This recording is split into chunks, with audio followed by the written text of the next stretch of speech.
Samajwadi party की जो अधिकृत पेज है उनका, उससे लंबे समय से इस प्रकार के पोस्ट आते रहे हैं जिसकी भाषा अमर्यादित है और जिस प्रकार की भाषा वो इस्तेमाल करते हैं अपने उसको, वो निश्चित रूप से असहनीय है। सभ्य समाज उसे कभी स्वीकार नहीं करता। जहां तक ब्रजेश पाठक जी वाला विषय है, ब्रजेश पाठक जी ने राजनीतिक विषयों पर हमेशा वो ट्वीट करते रहे, देश का समाज का ध्यान आकर्षित करते रहे हैं, लेकिन समाजवादी पार्टी ने जिस प्रकार से व्यक्तिगत रूप से और उनके डीएनए के विषय में जिस प्रकार की भाषा का इस्तेमाल किया है, वो निश्चित रूप से हमारे सबके लिए, उत्तर प्रदेश देशवासियों के लिए एक असहज करने वाली स्थिति है। और माननीय मुख्यमंत्री ने जो कहा है कि हमें अपनी भाषा की मर्यादा का ध्यान रखना चाहिए, लेकिन समाजवादी पार्टी का ऐसा चरित्र है, समाजवादी पार्टी से किस प्रकार की अपेक्षा की जा सकती है, तो वो अपनी अपेक्षा जैसी समाज की है, हम सबकी है, वैसी अपेक्षा वो कहीं ना कहीं इस प्रकार का प्रयास वो करते रहे हैं। लेकिन मैं बार बार कहता हूं कि हमें भाषा की मर्यादा में रहना चाहिए। हम सार्वजनिक जीवन में हैं, एक दूसरे के प्रति इस प्रकार का व्यवहार समाज कभी भी स्वीकार नहीं करता।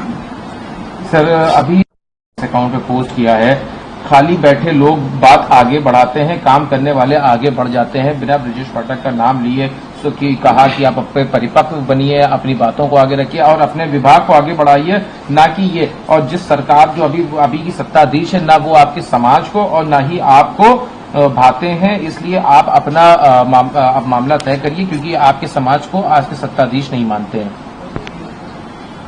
हमारी सरकार ने माननीय मुख्यमंत्री जी के नेतृत्व में, और उन्होंने जिस स्वास्थ्य विभाग की बात कही है, हमने उस स्वास्थ्य के क्षेत्र में, चिकित्सा के क्षेत्र में उत्तर प्रदेश सरकार ने बड़ा परिवर्तन किया है।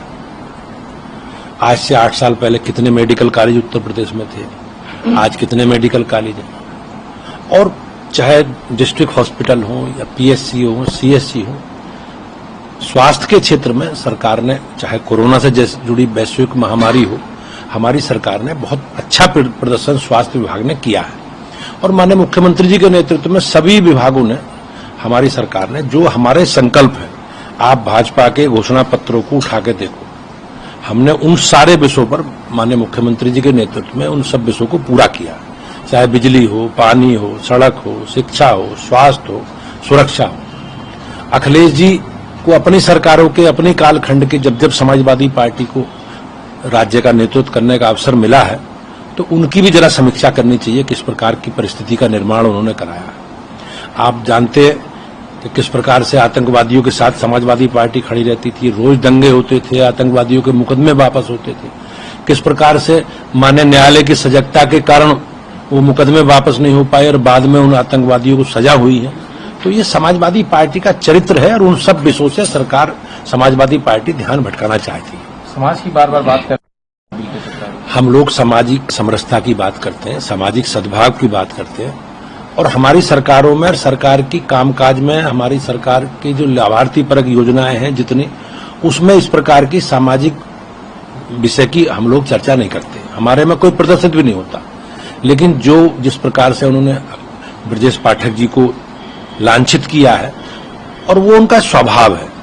समाजवादी पार्टी ने, आपने देखा होगा, दलितों को लेकर, महिलाओं को लेकर, सेना के लोगों को लेकर, और जिस समाज की ब्रजेश पाठक जी जिस समाज से आते हैं, उस समाज के बारे में जो उनकी टिप्पणी रही है, वो जग जाए।